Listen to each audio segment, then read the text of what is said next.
This episode, I'm joined by Sean Fleming, who is a research fellow in political theory at Cambridge.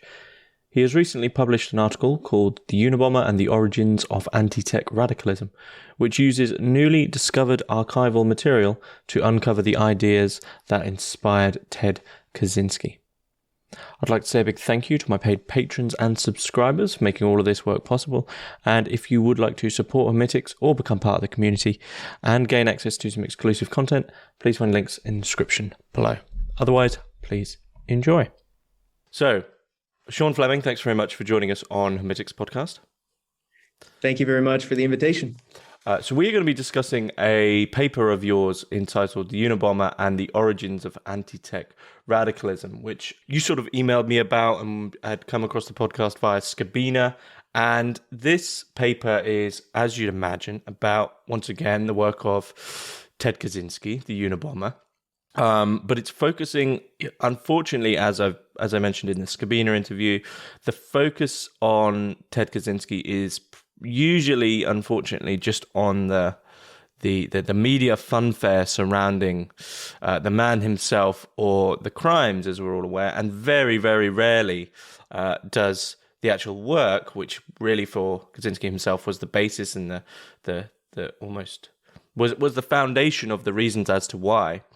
The work doesn't really get a look in, and even if it does, it's taken as a bit of a meme, and rarely do people focus on it in a serious philosophical context, which I personally believe it's due, as people can imagine, because I've done 2 episodes on Kaczynski. So before we jump in, Sean, just tell us a little bit about yourself and how this paper came about. Okay, so for background, I am a political theorist. I'm currently a research fellow at Cambridge, and when I started working on this project, it was back in late 2018. At the time, I was working on more mundane issues related to technology. I was interested in questions like who's responsible for damage when a self-driving car runs amok, or who should be responsible when an autonomous weapon goes rogue and kills a civilian. And so I was reading a lot about the answers lawyers had developed to these questions. And I came across this reading list for a law and technology discussion group in the law faculty at Cambridge. And for some reason on this reading list was Industrial Society and Its Future by Theodore Kaczynski. And so I made a note of it and I put it aside for some weekend reading. And when I got around to reading it, I was pretty floored by it. I had never read the Unabomber Manifesto. I'm from a remote part of Canada where the Unabomber doesn't loom quite as large in the culture as he does in the US. And what I was struck by was that the argument wasn't at all conspiratorial. I expected it to be a sort of conspiratorial rant like you'd get from the likes of Charles Manson. And it was anything but. The whole logic of the argument is evolutionary. So Kaczynski understands human beings and technology and corporations and states and everything in between as a product of an evolutionary process. He's a kind of universal Darwinist. He doesn't think there's an evil cabal of technocrats plotting to oppress us. He thinks that technology is evolving and that we're sleepwalking into a kind of technological nightmare. So what I did was a simple library search to see what had been written about the manifesto. And I discovered that academics had written hardly anything about it. It appalled me that political theorists had written almost nothing about one of the most famous political manifestos of the past 100 years, at least in the US. So that's where the project started. So, and we were just discussing before that you did have access to the full archives of Kaczynski's materials for this. Yes. So after reading Kaczynski's published material, I decided to go deeper and go to this archive in Michigan. There's this archive at the University of Michigan, the Levity Collection, which has copies of most of the material that the FBI confiscated from Kaczynski's cabin when they arrested him in 1996. And it also has copies of most of his outgoing and incoming correspondence since his arrest. So what I was trying to do is figure out where Kaczynski's ideas came from. This was the big puzzle I was trying to answer. So Kaczynski cites lots of sources in the manifesto. It comes with a full slate of footnotes, but these are mostly citations from marginal points. He doesn't tell you where his main ideas came from. And the reason for that is that he had sent letters in his own name to several authors he admired, and he feared that if he cited them, it would leave a trail for the FBI. Mm-hmm. So if he had cited some of these people, we'll talk about them in a minute, people like Jacques Ellul or Martin Seligman, the FBI would have gone to these people and shown them the manifesto and said, have you ever seen anything like this before? And they probably would have turned up letters with Kaczynski's name on them that looked a lot like drafts of the manifesto. So this is why Kaczynski conceals his sources. So what I did is I dug through the dozens of file boxes of material in the archive and tried to find out what he was reading when he wrote the manifesto. Mm. So I looked at his handwritten drafts, his notes on academic articles and books, his library requests, and so on. And we can discuss what I found, but it's pretty amazing. Mm-hmm. Mm-hmm. Well, yeah, we'll jump into that. I did realize I haven't put the question on here, but I do have to ask you the Hermitix question before we jump in. You can place 3 thinkers, living or dead, into a room and listen in on the conversation. We could already have Ted Kaczynski in there, and then add 3 more. Who would you pick?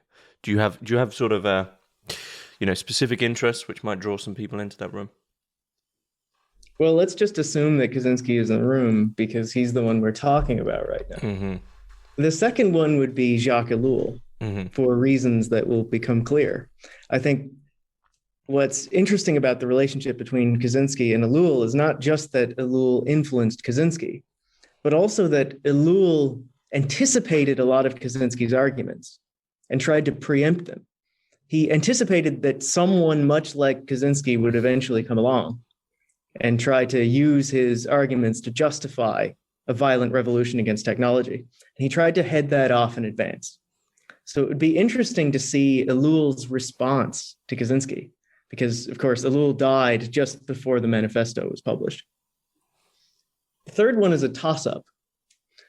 I think I would pick, I think I would actually pick Gandhi, mm-hmm. because I think he's an underrated and interesting critic of technology in his own right.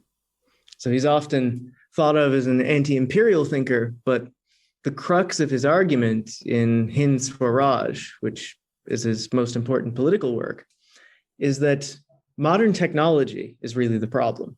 Mm. It's not just the root of imperialism, but it's the thing that an anti-imperial movement should try to reject and overcome. So I think Gandhi anticipates a lot of critiques of technology that show up in Western political thought later, and he'd be an interesting person to have in the room. Mm-hmm. I mean, the interest really for me there would be between Ellul and Kaczynski, I think. I mean, no disrespect to Gandhi, but there's the when I spoke to I did 2 episodes on the work of Ellul, and I did 2 specifically because Ellul's work, people primarily focus on the books Technological Society and Propaganda, and people rarely look outside of these, or if they do, they still remain in the vein of thought which is related to that side of Ellul's work. And I say side because there's a whole other side to Ellul's work, which is to do with Christianity and religion. And the scholar that I spoke to basically said people don't realize that Ellul made it clear that you really can't take one side of his work without the other. And if you are to take one side of the work without the other, that's how you end up with people such as Kaczynski, who don't have that thing which can allow you to sort of understand, form a way to understand how to deal with that technological world. So I wonder if the discussion between those two might just end up in heated from the side of Ellul, because he predicted this and it's happened. Yeah, I think that's absolutely right. The fundamental difference between Kaczynski and Ellul is that Kaczynski is a fundamentally analytic thinker. He still has the habits of mind of a mathematician.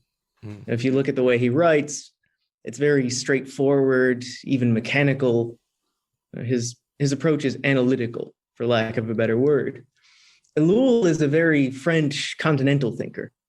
His approach is dialectical. Every argument he makes has an antithesis somewhere.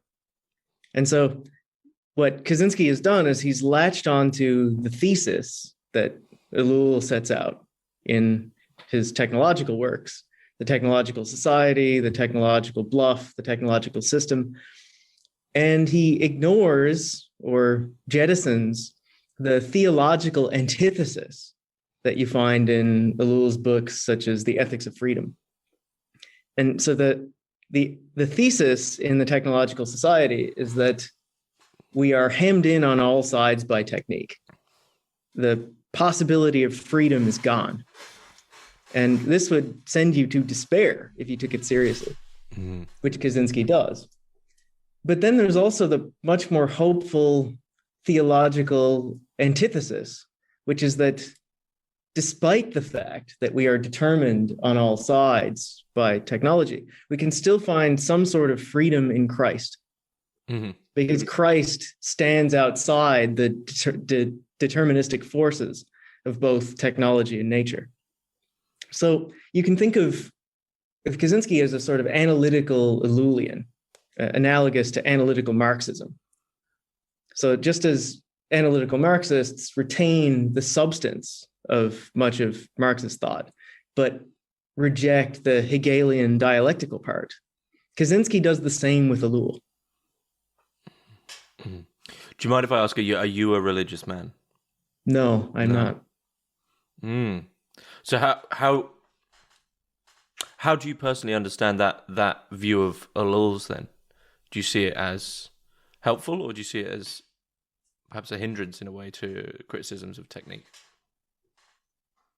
That's a really good question. And just to go back to Gandhi, I think Gandhi and Ellul have a lot in common in this regard, which is that their critiques of technology are inherently spiritual in some way. And I'm not sure that you can mount a serious critique of technology without something resembling theology or metaphysics. And I think maybe this is the greatest flaw in Kaczynski's work, that he tries to lop off that part and develop a sort of analytic or scientific Luddism. And I don't think it works in the end. No, I would agree, because I believe that that form of thinking is based on the thing that he's trying to get rid of. So you're always almost like chasing your own tail. You know, the thing which holds up that view is the thing which you're trying to critique, so it just doesn't really work. Well, I think there are two ways of reading it. There's a more sympathetic way as well. So you could read it as self-defeating or as a form of hypocrisy, to use the sort of discourse of technoscience to criticize technology. And he's been charged with that many times. But there's also a more sympathetic way of reading it, or a more charitable way, which is to say that it's a kind of internal critique. Because if it succeeds, it's really damning. If Kaczynski can show that even if you accept the premises of the techno-scientific worldview, technology is a bad thing, or that it's destined to collapse, then he's defeated the scientists and technicians on their own terms. That seems like a pretty powerful critique if it works. The problem is that I don't think it works. Okay. Well, I think I would ask that question right away then. Why don't you think it works?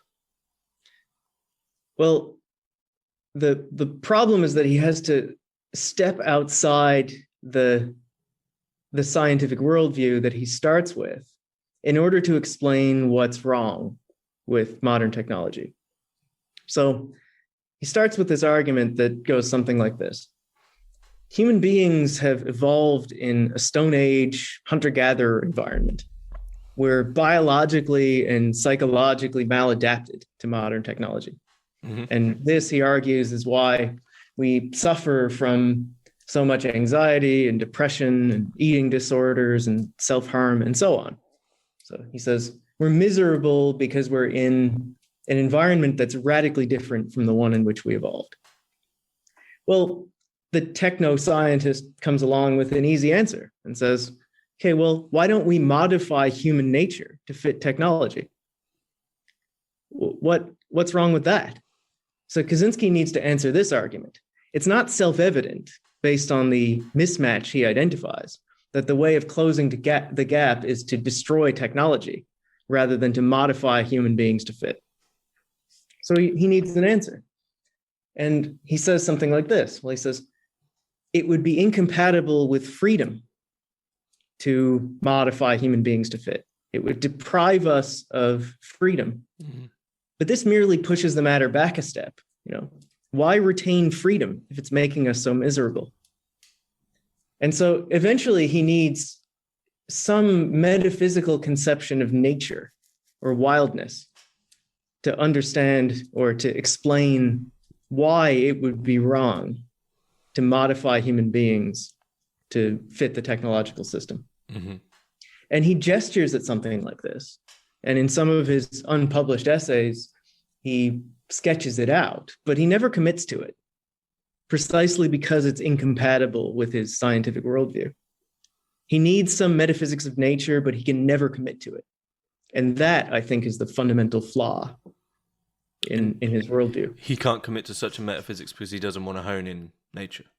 Can you repeat that? Yeah. He can't subscribe to a sort of a metaphysics of nature because he doesn't want to fundamentally hone in nature and define it, because that would undermine his own understanding of nature.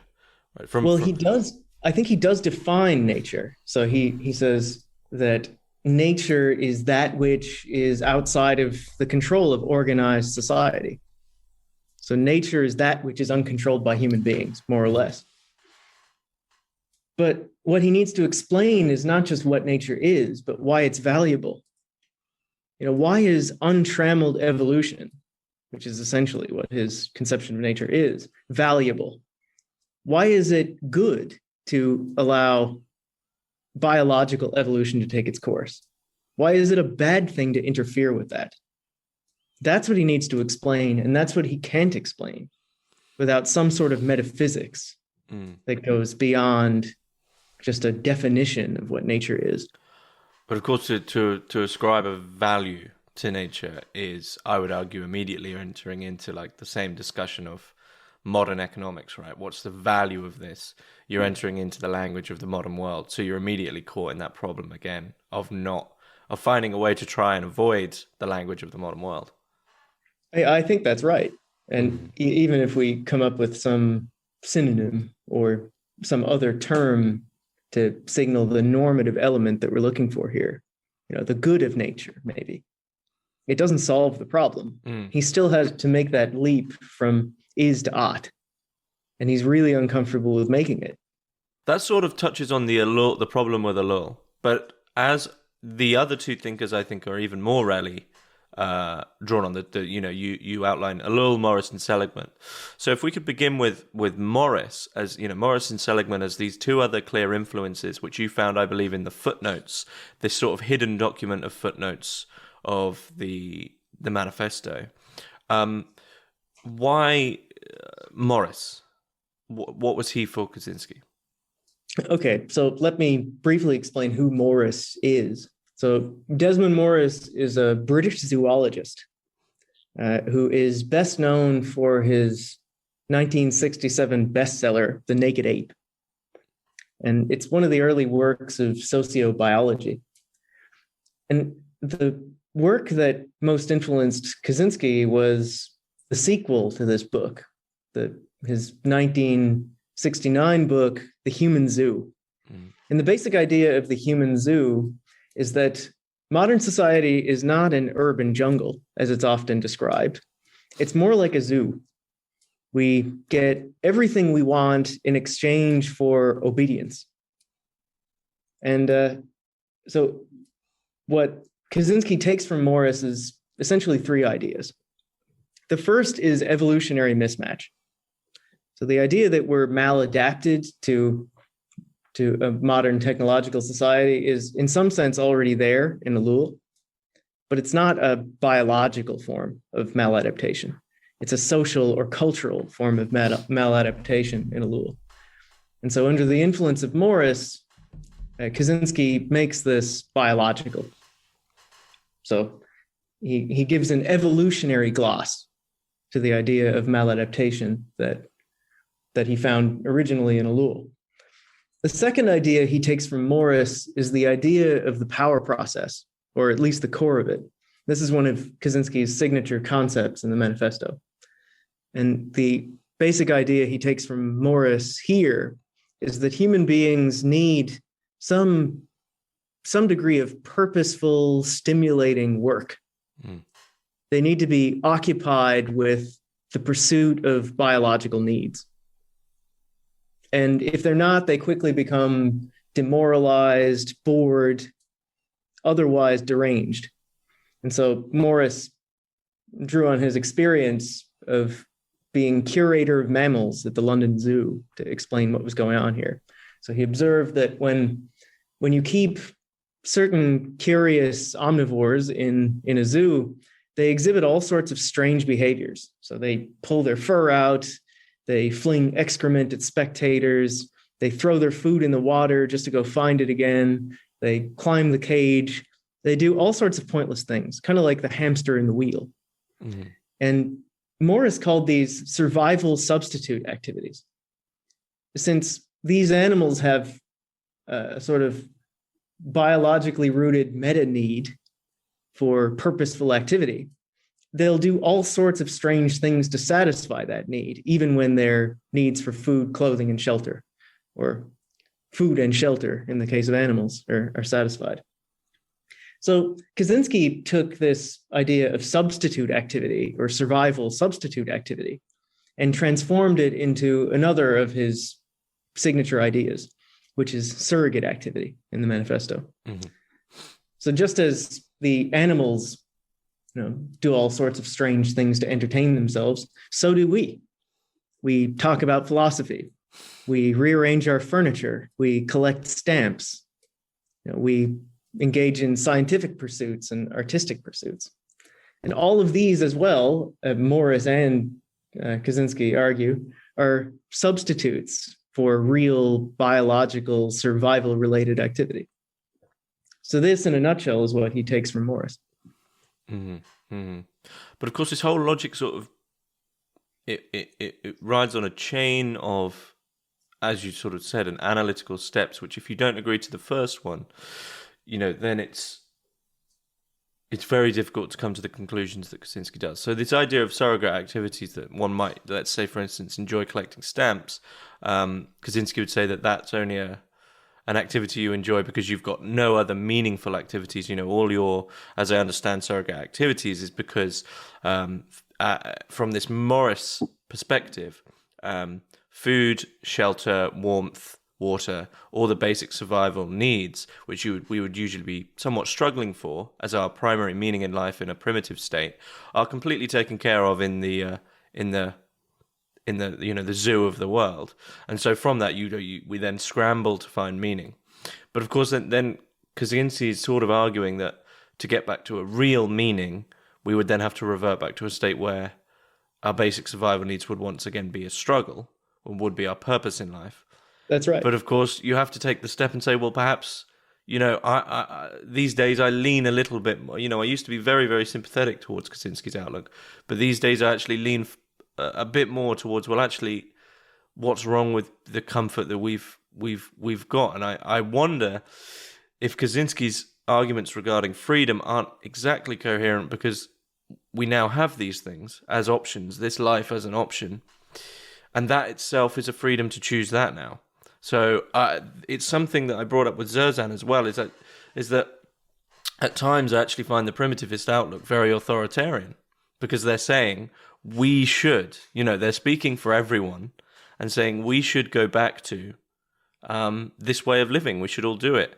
And I see that somewhat as anathema to freedom, because perhaps people genuinely would wish to choose the modern world. Perhaps not in every single facet of it, but they may wish to choose it, especially over a primitive, hut-dwelling way of living. I don't know what you'd make of that. Okay, let me try to imagine that I'm Kaczynski and give the Kaczynskian response if I can. Mm-hmm. So, and not that I agree with this, mind you, but let me just try to articulate it. Okay, well, the first thing Kaczynski would say is that the sort of freedom you have in modern society is basically meaningless. You can choose anything as long as it's unimportant. You can choose all sorts of frivolous forms of entertainment and pastimes, but you don't have any real control over your own life and death existence. So his idea of freedom is more like independence than like choice. He doesn't think you really need much choice to be free. You just need to be independent, not dependent on some larger social system. And he would say further that, well, maybe we would choose the modern world. Okay, well, we've never had a choice. We don't have the modern world because we chose it. We have the modern world because it evolved. Mm. So he would say we shouldn't overestimate the role of human will in creating the modern world. Technology evolves like an organism. There's a sort of invisible hand of technology. You have millions of different scientists and engineers and technicians and economists and so on, all working in their own little spheres. And the modern world is the sum total of that. But it's not a deliberate plan. We've never had a choice. We've sleepwalked into this world, he would say. So I think that's the crux of his response to your claim that we have more freedom in this world. Mm-hmm. Than in the kind of primitive society that he desires. Okay. As I understand it, though, he doesn't desire the same form of primitive society as, say, someone such as Zerzan. As I understand it, Kaczynski, is okay with actually a certain amount of what would be considered technology. Well, yes, that's right. So the big difference between Zerzan and Kaczynski is that Zerzan wants to go back to a period before agriculture. Mm. So he thinks that the fall occurred when we started domesticating animals and plants and eventually ourselves. So Zerzan tracks it back to domestication. And Zerzan is also against any sort of symbolism. Mm-hmm. So he's clearly read Lewis Mumford's The Myth of the Machine, where Mumford argues that the most important technology was not any sort of tool. It was symbolism itself, abstract representations of things, language, drawings, and so on. So Zerzan aspires to go back much further than Kaczynski. And Kaczynski also has, I think fewer illusions about the possibility of going back. So Kaczynski says, I can't predict anything about what the post-collapse society would look like. He resigns himself to the fact that it's going to include some degree of agriculture. He doesn't really say whether he thinks that's a good thing or a bad thing, but he thinks it's minimally acceptable. And also, Kaczynski is under fewer illusions about what a primitive society actually looks like.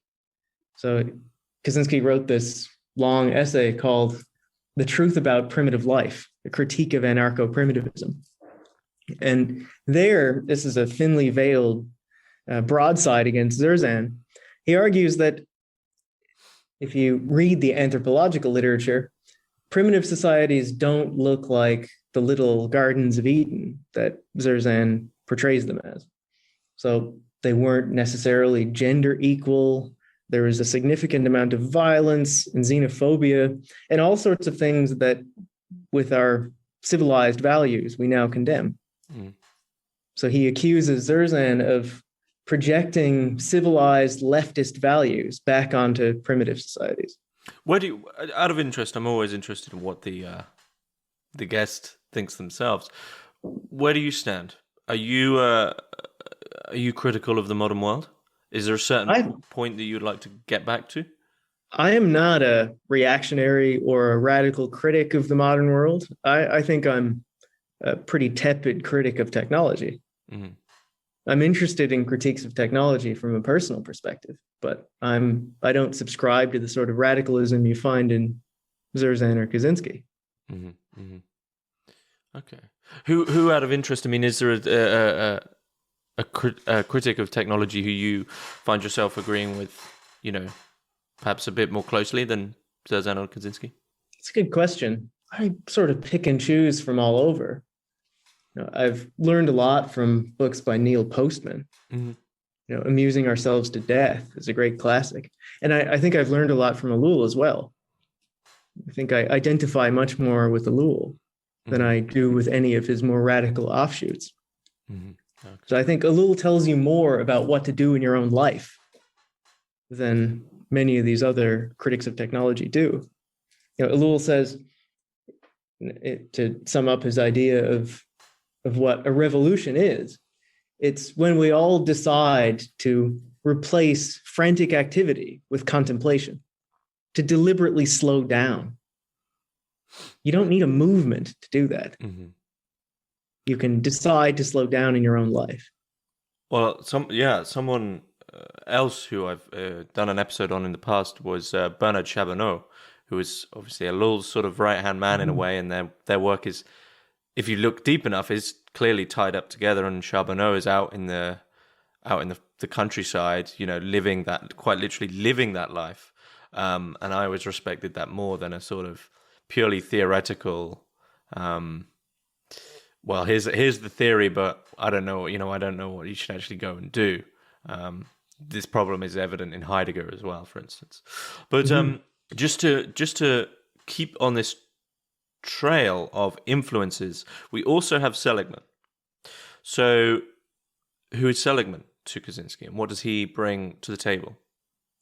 So, Martin Seligman is one of the most famous American psychologists of the 20th century. Mm-hmm. And his most famous concept, the one that most influenced Kaczynski, is learned helplessness.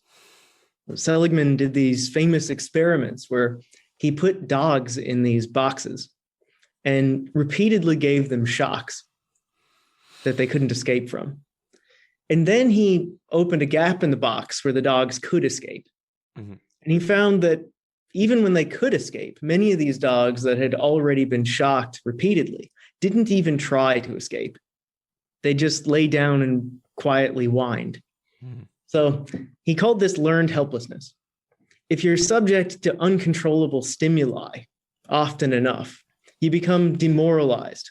Mm. You lose the sense of control of your own fate. And so Kaczynski took this concept and used it to mass diagnose the problems that he saw in modern society.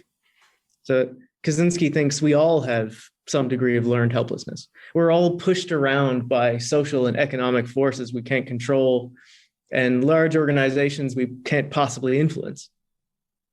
And this is why we're so depressed and anxious, he thinks. The modern world deprives us of any agency. Out of interest, I don't know if you happen to know, did any of the dogs who had been, given these shocks leave when they could? Or was it exactly right? So there's the hope. So and Kaczynski's well aware of this as well. Mm-hmm. So about 2/3 of the dogs lay down and whined. Mm-hmm. I think I recall that from Seligman's book titled Helplessness. And so Kaczynski thinks that the potential revolutionaries are the ones who are resistant enough to helplessness, to learn helplessness, to fight back.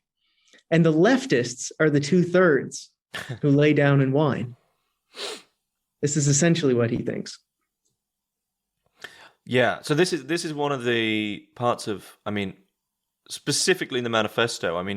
on leftism is a big part of the manifesto, which is often overlooked because you think, well, critique of technology, you're thinking something more like Heidegger or Illich, where it doesn't exactly have this specific political direction, but it's a key part to the manifesto. So in terms of this, using this learned helplessness metaphor, Kaczynski would see that these 2/3 of people who are lying down and sort of whining, their political outlook is entirely caught up, for Kaczynski, in the problem, in the thing which is making them have a problem. So, for instance, they're spouting all this political stuff, but not realizing that the language that they're using and the outlook that they have is entirely caught up with the thing which is causing the problem in the first case.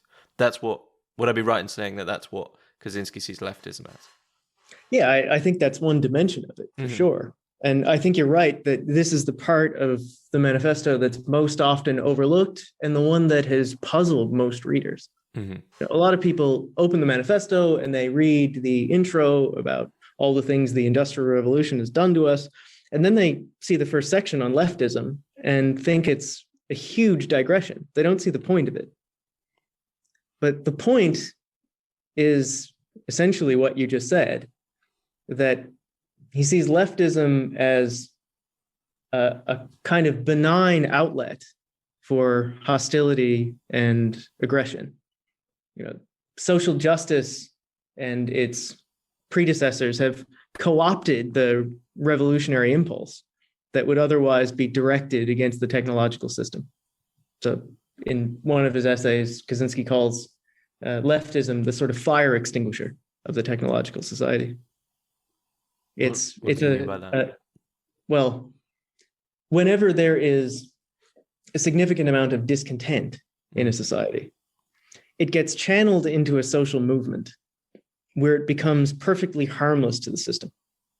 Instead of destroying the system, attacking the electric grid, what have you, instead of doing any real damage, we organize a green political movement and recycle and cleanse our conscience. Well, this is the function of leftism, Kaczynski thinks. Well, I think if Kaczynski was to write it today, I think he would have to rephrase it as on leftism and conservatism, because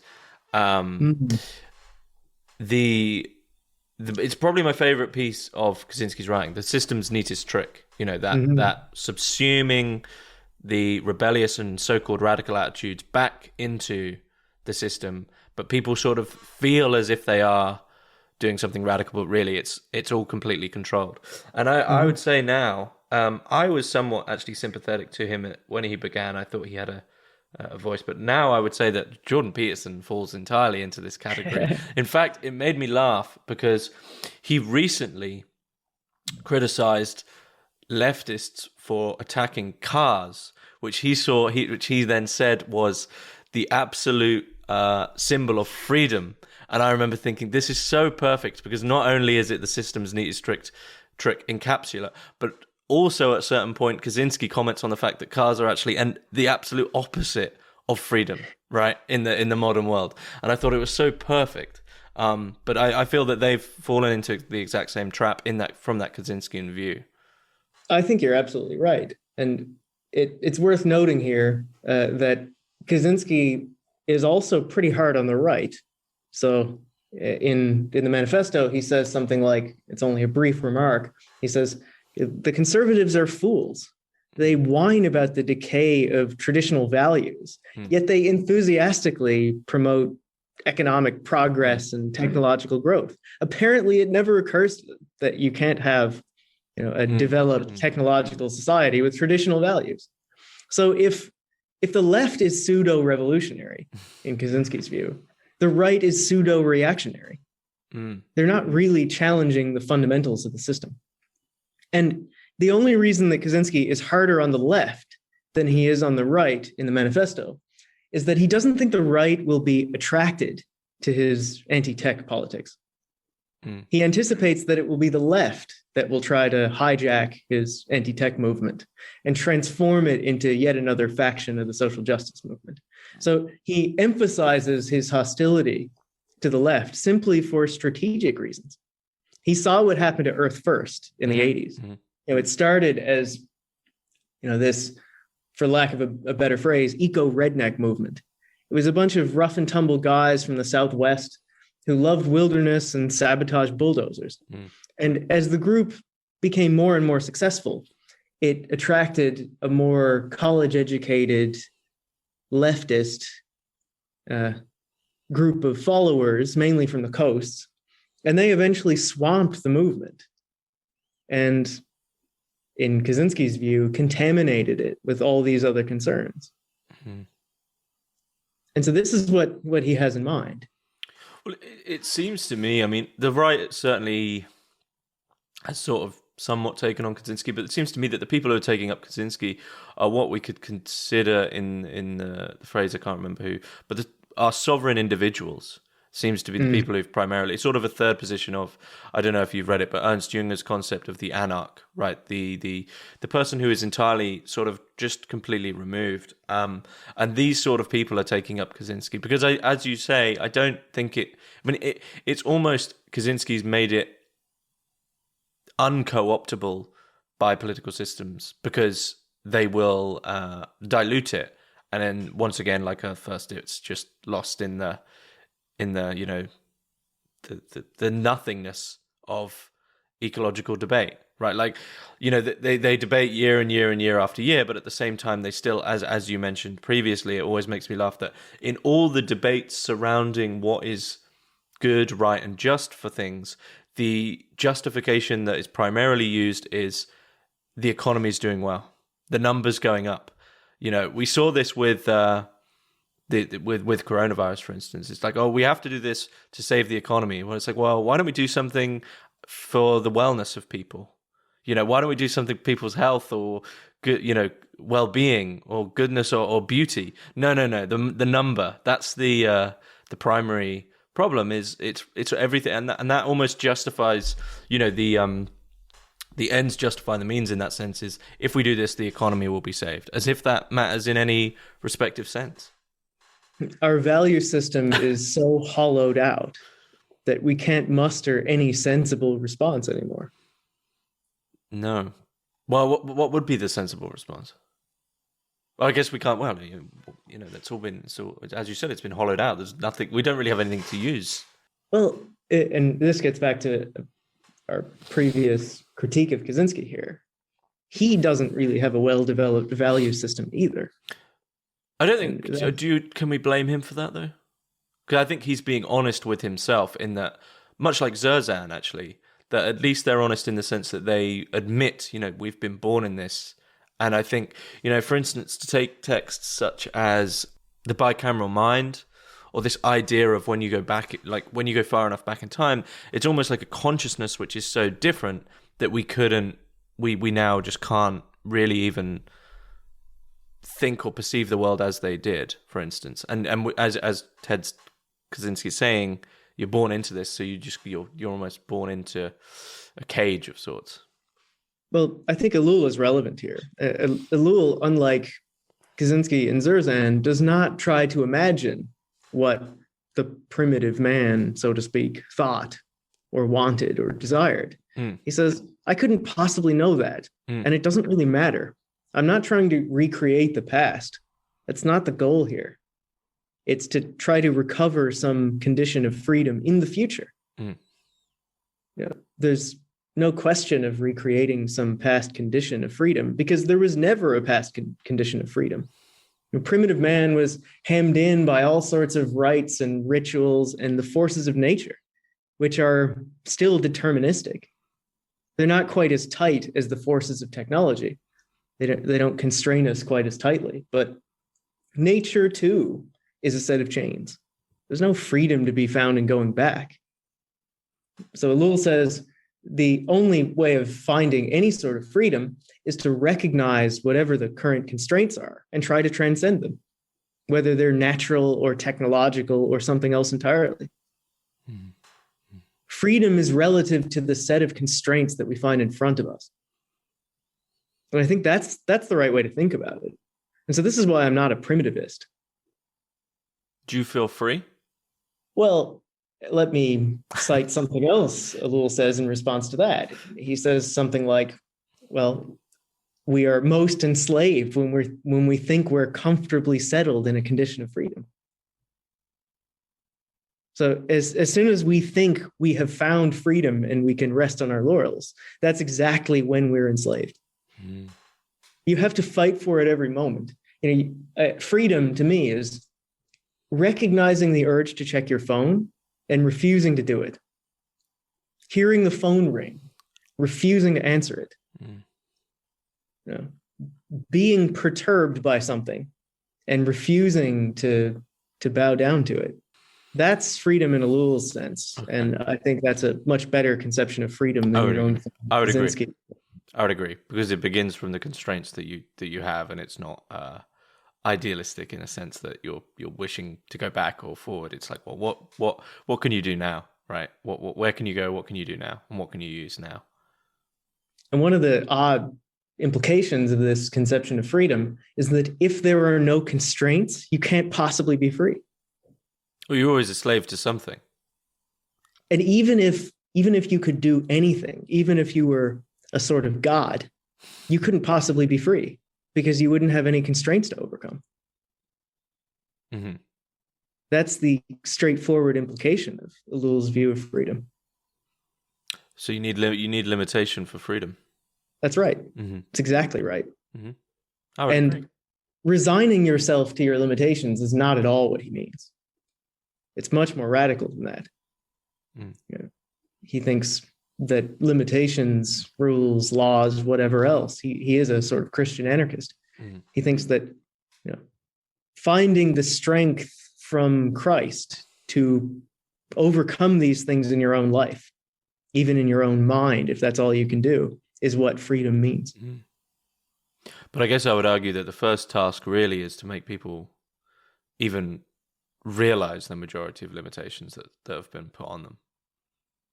And of course, here Ellul refers to Hegel, and he says, the first act of freedom is a recognition of necessity. Mm.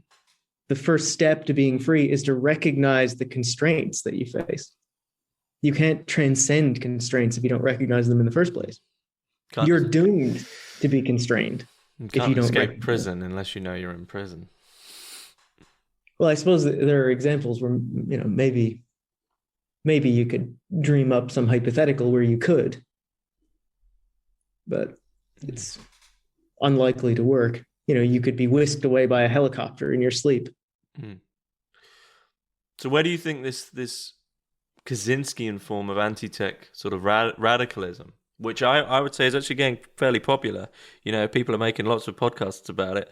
Where do you think this is leading people? And I think really specifically the younger generations, I think of the Western world, 40 downwards, are really starting to find Kaczynski again. I mean, he's becoming a bit of a mainstay, I think, in the culture of the fringe culture. I think he's going to gain a lot of followers and ground over the next decade or so. So I predict, and at the end of this article I've written, that he will be the Marx of anti-tech. That as concerns grow about genetic engineering and climate change and nanotechnology and nuclear weapons and so on, automation, artificial intelligence, we can add a bunch of others. As these sorts of concerns grow, so will anti-tech sentiments. People who are on the losing end of innovation will increasingly latch onto anti-tech ideas. I think pro-tech and anti-tech, pro-tech versus anti-tech, is likely to be one of the major fault lines in the politics of the next century. Mm. And I think Kaczynski stands a good chance of being the Marx of this anti-tech movement for two reasons. One is that he is already the best known anti-tech radical, and also the one with the most detailed blueprint for an anti-tech revolution. The second reason is that unlike many other prominent anti-tech thinkers, Ellul, Heidegger, Marcuse, Spengler, and so on, he's much more readable. Yeah, he's immensely readable. He appeals to people who have a rationalistic or scientific worldview, and for whom the esotericism of someone like Heidegger is just repulsive or impenetrable. So I think Kaczynski has a potentially much broader appeal than Ellul or Heidegger or whoever else, precisely because he writes and thinks in this analytic way. So, if he's going to be big in the next 10 years, and I'm sure someone in the writing somewhere has used the term Kaczynskian before, but how would you define this next Kaczynskian decade? What is Kaczynskian? Yeah, I'm sure I'm not the first one to use his name as an adjective, but here's what I mean by it. A Kaczynskian critique of technology is one with a scientific gloss. As we discussed before, Kaczynski speaks the language of cognitive and behavioral psychology. He has a fundamentally Darwinian worldview. So a Kaczynskian critique is one that is scientific rather than humanistic. That's the way I use the term. Okay. Is there anything you'd like to add about Kaczynski or your paper that we haven't touched on? Well, this will eventually be a book, hopefully over the next year or so. So stay tuned for the much longer version of this. Will that be sort of, more deeply expanding on Ellul, Morris, and Seligman? And a lot more than that. So Ellul, Morris, and Seligman are Kaczynski's three main influences, but they're by no means his only influences, and certainly not his only important influences. So there's a lot more in the secret footnotes to the manifesto. There's a lot more in the archive. And there's also a lot more to say about the reception of Kaczynski's ideas. So maybe this is a good place to end. The reception of Kaczynski has exploded since about 2010, 2011, with the publication of the first version of his technological slavery collection. And I think there's an interesting story to be written about how his ideas have been appropriated and misappropriated since the manifesto came out.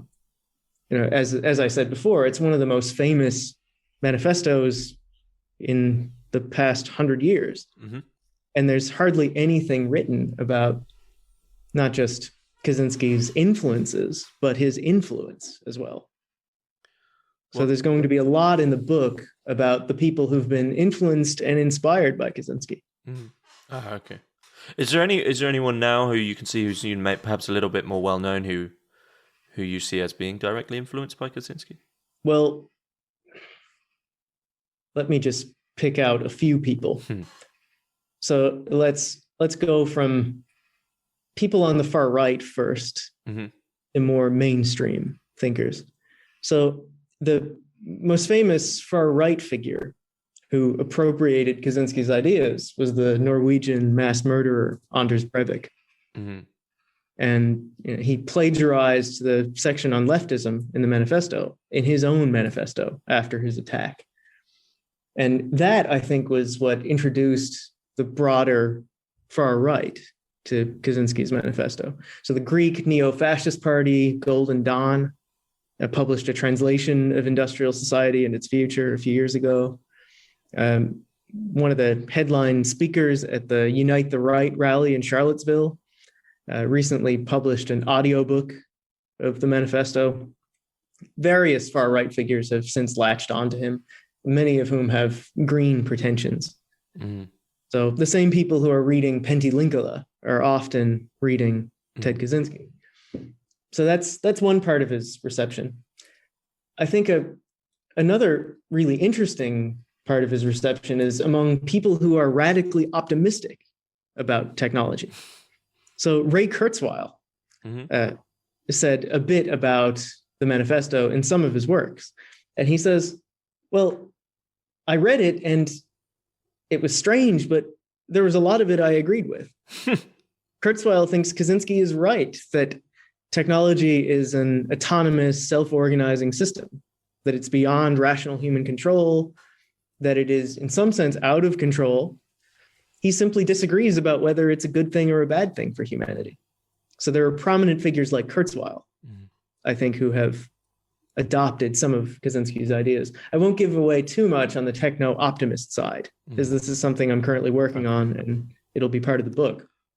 But I'll leave it at that. There are lots of people who are ideologically on the opposite end of the spectrum who are influenced by Kaczynski. And then there are lots of figures in the radical environmentalist and anarchist movements who have taken quite a few things from Kaczynski. So we discussed Zerzan already, but another prominent one is Derek Jensen. He's one of the co-founders of Deep Green Resistance. I'm not sure if you're familiar with him. Yeah. So he's yet another. And if you read some of his work, it's straight out of Kaczynski's essay, Hit Where It Hurts. His prescriptions for what to do about civilization are Kaczynski's prescriptions for what to do about the technological system. So I could go on and on here. There's also lots of journalists and other such figures who have said sympathetic words about Kaczynski over the past 5 or 6 years. So, Tucker Carlson not too long ago. The whole Unabomber is right meme has shown up in mainstream media as well. So any word on when this book will be out? I'm hoping it'll be within a year. So there's another round of archival research to go, and it's well underway. So stay tuned. Well, Sean Fleming, thanks very much. Thank you very much, James.